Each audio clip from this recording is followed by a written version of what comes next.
is pretty much inevitable, but here it is anyway, the new Leica Q3 Monochrome.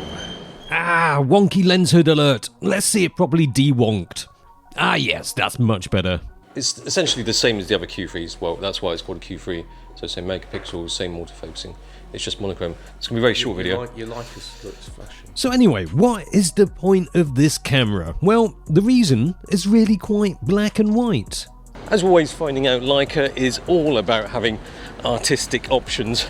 I mean, you've got the Leica M EV1 recently released, which is an M without rangefinder. You know, it demonstrates Leica's willing to open their arms to more types of photographers, even if some photographers are not so open-armed. Yeah, second thing that annoyed me today. What? It's all about having options, different tools for different needs. So you've got the Leica M with EVF, you've got the standard black Leica M, then the shiny standard Leica M, Leica M with no screen, Leica M monochrome, Leica M with film liner that isn't a film camera, none Leica M, none Leica M, none Leica M for telling the time, but arguably the most successful none Leica M, the Q.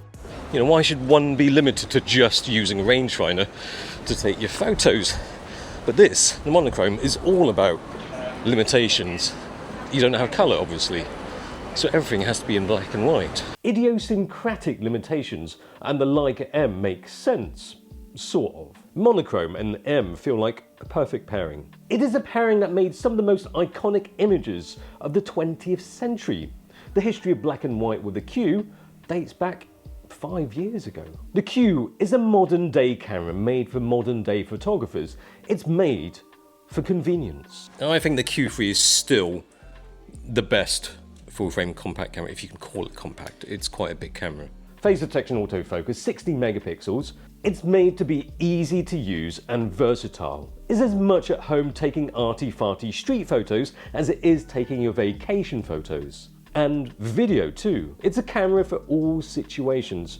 But by having it entirely in monochrome, it's not. With the Q3 monochrome, you really need to know that you want it, and want it bad.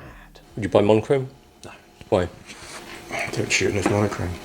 If this is completely see, currently that's in monochrome, but that's just because I happen to be in a monochrome mood. It's not like 90% of what I shoot, and anyway it's raw, so it will be colour if I want it to be. I totally get why you'd shoot monochrome. Yeah. I just don't know that I'd want it as my only. Again, if it was a £2,000 camera, I might do it. Yeah. It's not, so I'm not doing it. That's where Pentax come into play. You have to be very dedicated to your black and white to get that. Yeah. I'll tell you what, all the Nikons are surprisingly good in monochrome, and I've been surprised by that. Mm. It's like, even just the JPEG out of the camera is quite pleasant. I get the resolution thing and the micro detail and everything else with that. It's fantastic. But you know, you don't get it enough. But I'm using a lens that costs like 100 quid or 150 quid, right? Well, it's got to be said that Dan shoots Leica also, and moments later, he was looking at buying another one. I like the monochrome. I like the monochrome M, and I keep toying with the idea of having one.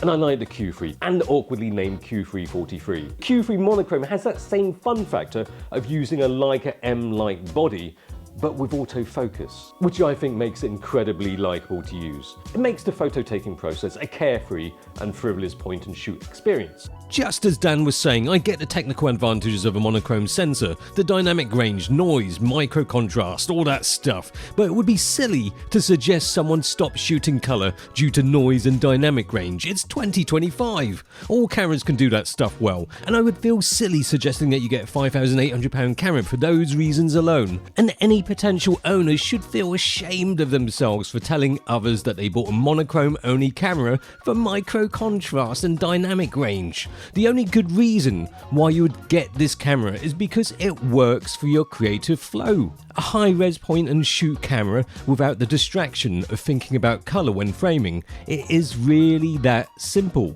It's a purist's camera made by the purest of all purists brands. Could you just use monochrome mode on your regular sensor camera and then super glue it to prevent changing it? Yeah, but if you're even considering a Leica, you're probably not bargain hunting either. But even if you're not, you have to at least give Leica credit for even offering up such a niche option to photo enthusiasts in the first place. But the thing is, you would carry that everywhere, which is what I do, Yeah. and not really care about it getting mashed That's because it's cheap. because it's cheap. Yeah. But like that, you know, you True. want to take out 3 insurance policies True. with that. And if I drop it, you'd be upset. Yeah. The second time I talked about dropping it in 2 minutes. You could take it. Sometimes photography is just about having a camera and not using that one. There we are. Quote of the day. It doesn't mean I'm not buying expensive cameras. You're buying a lot of expensive cameras.